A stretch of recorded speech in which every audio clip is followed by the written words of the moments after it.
Assalamu alaikum, Quran Weekly.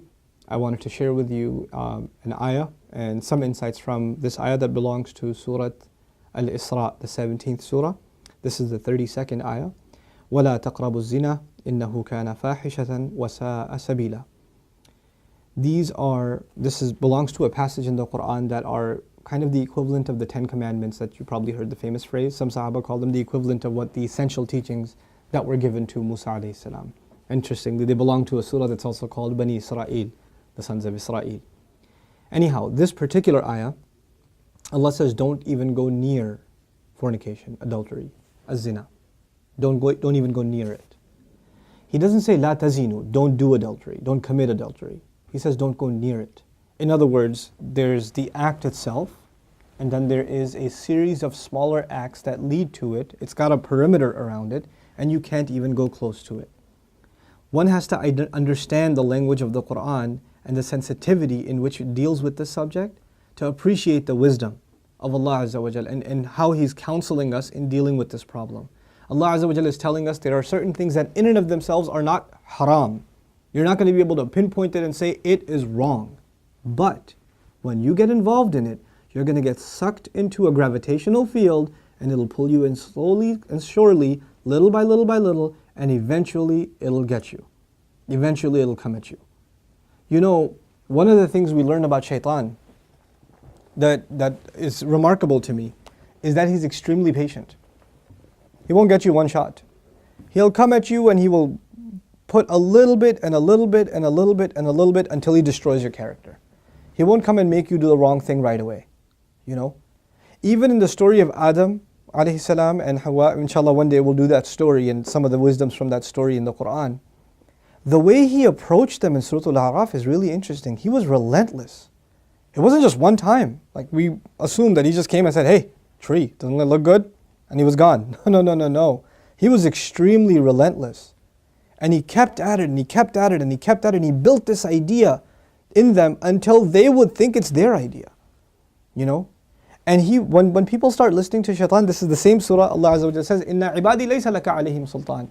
My slaves, you're not going to have any authority over them. In other words, people who really submit to Allah, He will not have authority over them. But others, الشَّيْطَانُ يَعِدُكُمُ الْفَقْرَ وَيَأْمُرُكُمْ بِالْفَحْشَاءِ Surah Al-Baqarah. He will command you to do shamelessness. In other words, when you listen to him a little bit, you've granted him a little bit of power. When you listen to him a little more, you've granted him a little more power. And if you keep on listening to him, he gets to the point where he can command you.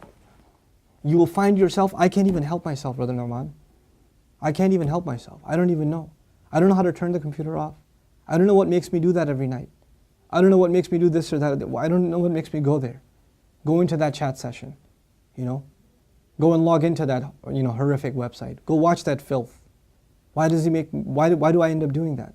Why can't I lower my eyes when I'm in an elevator? When I'm walking down the street? I can't even help myself. I don't know what to do. That's when you know shaitan's got a pretty good hold on you. He's got a pretty solid hold on you. And you've been sucked into a really, a vicious cycle.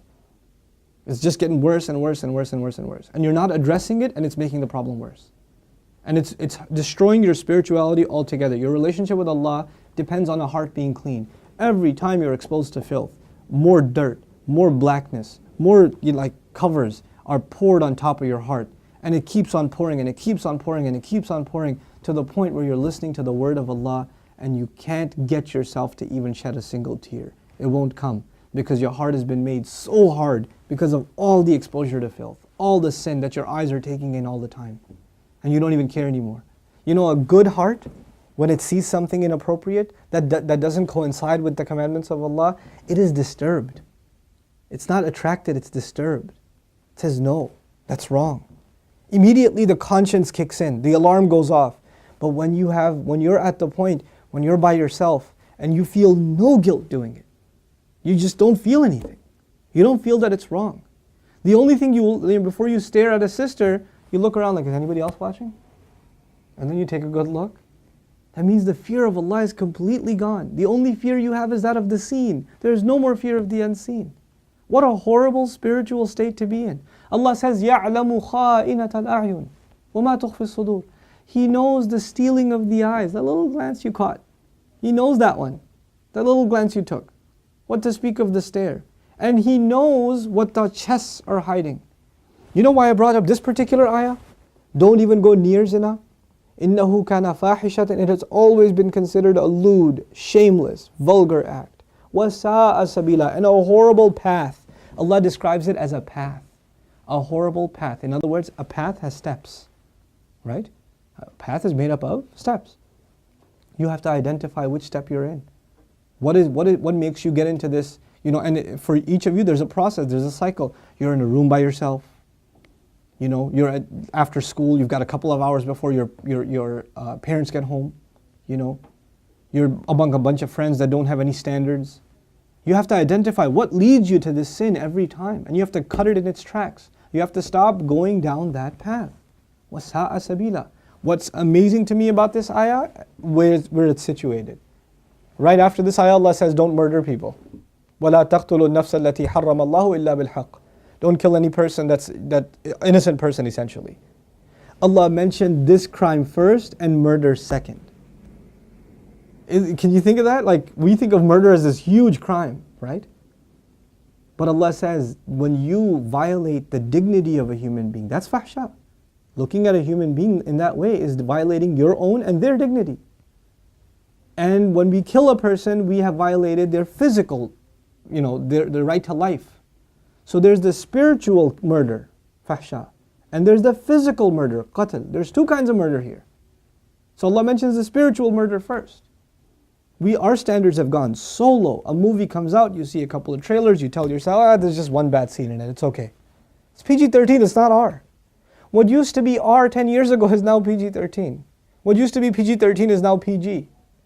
They put filthy scenes in everything now. And we don't even care about the spiritual price we're paying. It's affecting our prayer, it's affecting our dua, it's affecting our character, it's affecting our family life. It is. And we don't care. We just think, hey, that's life, bro, come on, live in the times. It's alright. That's just what it is now. What can you do? So many of you don't care what kinds of pictures you put up of yourselves on your Facebook pages. I stopped going on Facebook for a reason. I don't say that Facebook is haram or whatever, but for me personally, I couldn't do it anymore. I just couldn't do it. I stay in, we'll put something up on our bayina thing, like an announcement or this or that. But for socializing, just the things I saw were so disappointing. Like, how can you do that? You're Muslims. How can you post pictures like that? Have dignity for yourself. Have dignity for your family. Guard your gaze. Start with your eyes. The zina of the eyes, and everything else goes from there. Everything else goes from there. Inshallah ta'ala, I want to talk to you about this subject at length and do little small snippets and maybe portions from the Qur'an that deal with this subject. But the last thing I'll tell you today, inshallah ta'ala at least, is something about the word fahisha, which I'm translating as shamelessness or lewdness or vulgarity. The Arabic language has roots that are close to each other. Wahish and fahish. Wahish actually means wild animal. Fahish means someone who acts like a wild animal. Shamelessness is described as behavior close to animal behavior. Allah has dignified us as human beings. The punishment of Adam alayhi salam was his clothes were removed. Our mothers and our fathers' clothes were removed. That was a punishment from Allah. And immediately they recognized that they need to cover themselves. They didn't learn to cover themselves from a society. It wasn't society that taught them to be shameless. Nowadays your anthropology professor will tell you, it's society that makes us dress in clothes.